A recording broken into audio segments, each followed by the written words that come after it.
பாலஸ்தீனத்தின் காசாவில் போர் நிறுத்த அறிவிப்பு செய்யப்படுவதற்கு முக்கிய பங்காற்றியதற்காக அமெரிக்காவின் அடுத்த அதிபராக தேர்வு செய்யப்பட்டிருக்கும் டொனால்டு டிரம்புக்கு பிரதமர் டதஸ்ரீ அன்வார் இப்ராஹிம் பாராட்டு தெரிவித்துள்ளார். இந்த போர் நிறுத்த உடன்பாடு வரும் ஞாயிற்றுக்கிழமை முதல் அமலுக்கு வரவிருப்பதாக வெளியாகியிருக்கும் அறிவிப்பை நேற்று வியாழக்கிழமை வெளியிட்ட ஒரு அறிக்கையில் அன்வார் வெகுவாக வரவேற்றுள்ளார். இந்த உடன்பாட்டில் மத்தியஸ்தம் செய்வதில் ஈடுபட்டதற்காக அமெரிக்கா, எகிப்து மற்றும் கத்தார் ஆகிய நாடுகளையும் அன்வார் பாராட்டினார்.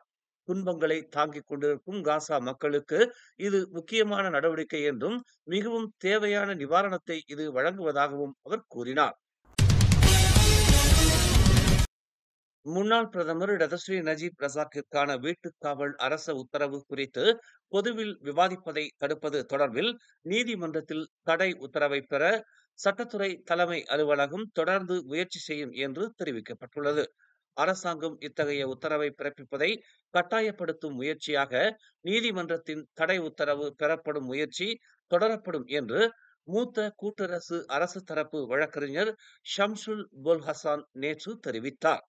நஜீப்பிற்கான வீட்டுக்காவல் உத்தரவு ஆவணம் அரச குடும்பத்தை சம்பந்தப்படுத்தி இருப்பதால் அவ்விசாரணை உணர்ச்சிகரமான விவகாரங்களை தொட்டு நடைபெறவிருப்பதன் காரணத்தினால் தடை உத்தரவு கோரி அரசாங்கம் விண்ணப்பம் செய்திருப்பதாக நீதிபதி ஹயாத்துல் அக்மால் அப்துல் அசீஸ் முன்னிலையில் நடந்த சீராய்வு வழக்கு ஒன்றுக்கு பின்னர் செய்தியாளர்கள் மத்தியில் பேசும்போது ஷம்சுல் இதனை தெரிவித்தார். கடந்த டிசம்பர் மாதத்தில் தமது அமைச்சு ஏற்பாடு செய்திருந்த கிறிஸ்துமஸ் கொண்டாட்டம் தொடர்பில் போலீசார் வீடமைப்பு மற்றும் ஊராட்சித்துறை அமைச்சர் ngா கோர் மிங்கிடமிருந்து வாக்குமூலம் பதிவு செய்துள்ளனர்.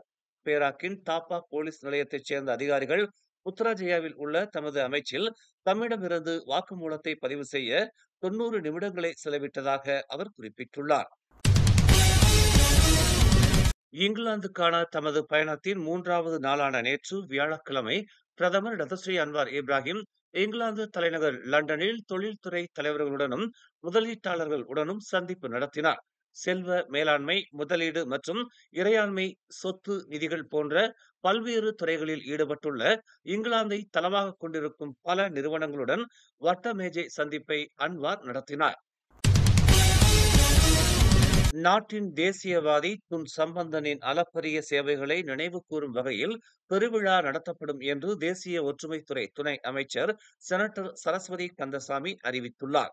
ஒற்றுமைத்துறை அமைச்சரின் ஏற்பாட்டிலான இந்த முயற்சிக்கு அமைச்சரவை அனுமதி வழங்கி உள்ளதாகவும் அவர் குறிப்பிட்டார். நேற்று துன் சம்பந்தன் தமிழ் பள்ளியில் ஒற்றுமை பொங்கல் கொண்டாட்டத்தை தொடக்கி வைத்து பேசுகையில் அவர் இதனை குறிப்பிட்டார்.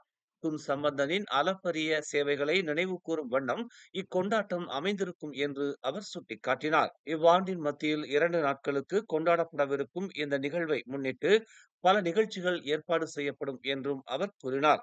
மலேசிய மண்ணின் திருமகனை நினைவு கூறும் இந்த நிகழ்வு இந்திய சமூகத்திற்கு ஒரு வரலாற்று பூர்வ நிகழ்வாக இருக்கும் என்று தாம் நம்புவதாக அவர் தெரிவித்தார்.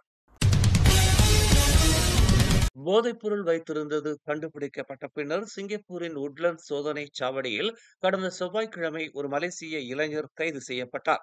அவரிடம் 4.6 கிலோகிராம் கனாபிஸ் மற்றும் 500 கிராமிற்கும் மேற்பட்ட மெத்தாம்பெத்தமின் வகை போதைப்பொருள் கண்டுபிடிக்கப்பட்டதாக சிங்கப்பூர் குடிநுழைவுத்துறை மற்றும் சோதனை சாவடி அதிகார தரப்பு தெரிவித்துள்ளது. மேலும் செய்திகளை தெரிந்து கொள்ள தமிழ் மலர் நாளிதழை பாருங்கள். எங்களோடு இணைந்திருக்க மலர் டிவியை பதிவு செய்து கொள்ளுங்கள். உறவுகள் மகிழ்ந்திட விருப்பம் மற்றும் பகிர்வு சேவையை சொடுக்கிடுங்கள்.